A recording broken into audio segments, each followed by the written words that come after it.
نحمدہ ونصلی علی رسولہ الکریم۔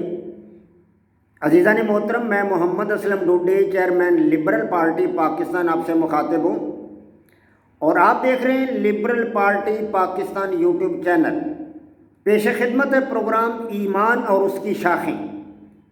عزیزان محترم، آج کا موضوع ہے سابقہ موضوع کی طرح ایمان کی پانچویں شاخ یعنی رسولوں پر ایمان، اور عنوان ہے رسول اللہ صلی اللہ علیہ وآلہ وسلم کی حیات مبارکہ کے حالات و واقعات۔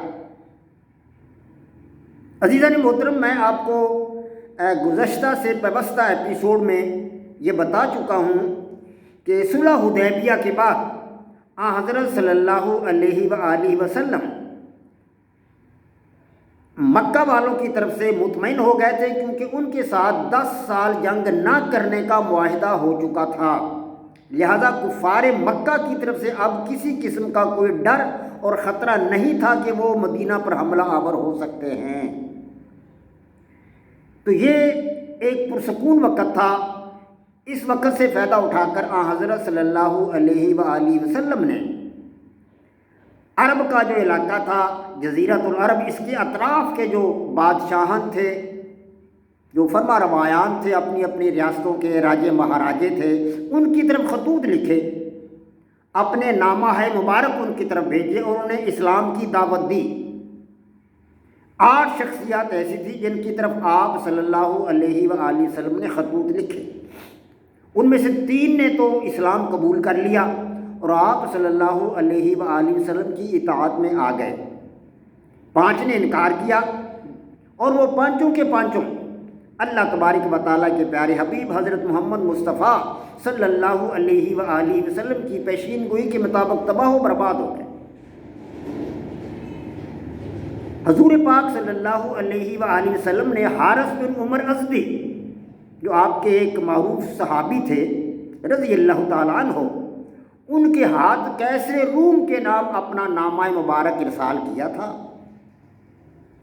اور شام کے گورنر شرجیل بن عمر غسانی نے، جو کیسر روم کی طرف سے شام کا گورنر تھا، نبی پاک صلی اللہ علیہ وسلم کے اس صحابی یعنی حارث بن عمر ازدی کو راستہ میں ہی قتل کر دیا۔ اس پر حضور اکرم صلی اللہ علیہ وآلہ وسلم نے 3000 کا لشکر جرار زید بن حارثہ کی قیادت میں موتا کی طرف بھیجا اور حکم دیا کہ اگر زید شہید ہو جائیں تو جھنڈا جعفر بن ابی طالب کو دیا جائے، اگر وہ بھی شہید ہو جائیں تو جھنڈا عبداللہ ابن رواحہ کو دیا جائے۔ اس کے ساتھ ساتھ یہ بھی فرمایا کہ تم نے اس جگہ پہنچنا ہے جہاں میرے صحابی حارث بن عمر کو شہید کیا گیا، وہاں جانا ہے تم نے۔ تو مسلمانوں کا یہ 3000 کا لشکر جرار جب موتا کے مقام پر پہنچا تو وہاں انہوں نے دیکھا کہ رومیوں کی 2 لاکھ فوج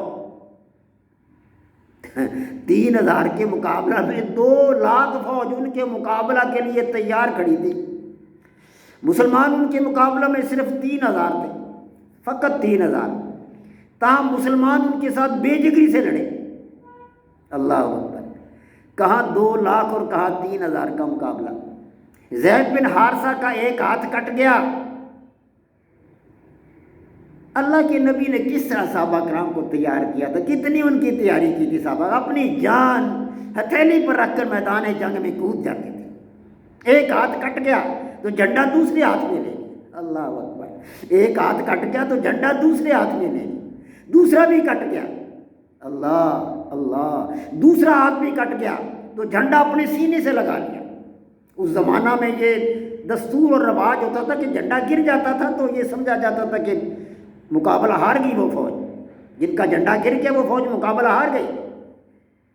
تو جھنڈے کا سالار جو ہوتا تھا، علم بردار جو ہوتا تھا، وہ جھنڈے کو نیچے نہیں گرنے دیتا تھا۔ تو زید بن حارثہ کا ایک ہاتھ کٹا تو دوسرے ہاتھ میں جھنڈا لے لیا، دوسرا ہاتھ بھی کٹ گیا تو سینے سے جھنڈے کو لگا لیا۔ اللہ اکبر! بالآخر لڑتے لڑتے شہید ہو گئے۔ اسی طرح حضرت جعفر بن ابی طالب، وہ بھی بے جگری سے لڑے اور لڑتے لڑتے وہ بھی میدان جنگ میں شہید ہو گئے۔ اور عبداللہ بن رواحہ کو جھنڈا ملا، وہ بھی بڑی بے جگری سے لڑے۔ صحابہ کرام، اللہ کے نبی کے صحابہ جن کو نبی پاک صلی اللہ علیہ وسلم نے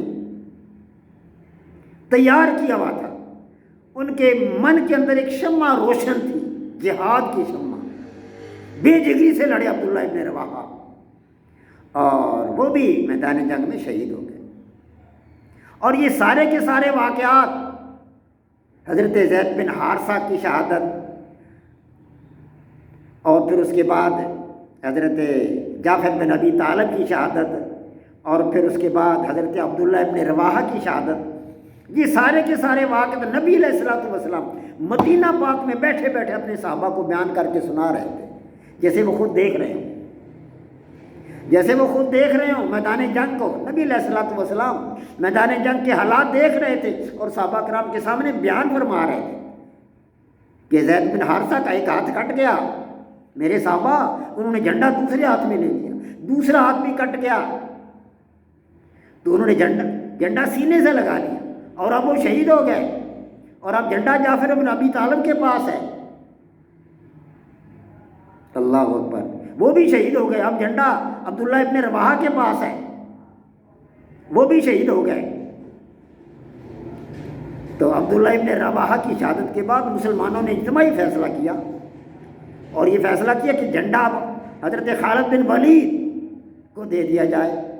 حضرت خالد بن ولید ابھی کچھ ہی عرصہ پہلے مسلمان ہوئے تھے، اس سے پہلے تو وہ مسلمانوں کے خلاف تھے۔ جنگ احد میں ہم نے پڑھا ہے کہ جنگ احد میں جہاں 50 تیر انداز نبی علیہ الصلوۃ والسلام نے کھڑے کیے تھے کہ تم نے اگر ہمیں دیکھو کہ ہمیں اچک لے گئے ہیں جانور، چیلیں ہمیں اچک لے گئی ہیں، ہم مارے گئے ہیں سب کے سب، لیکن تم نے یہ جگہ نہیں چھوڑنی۔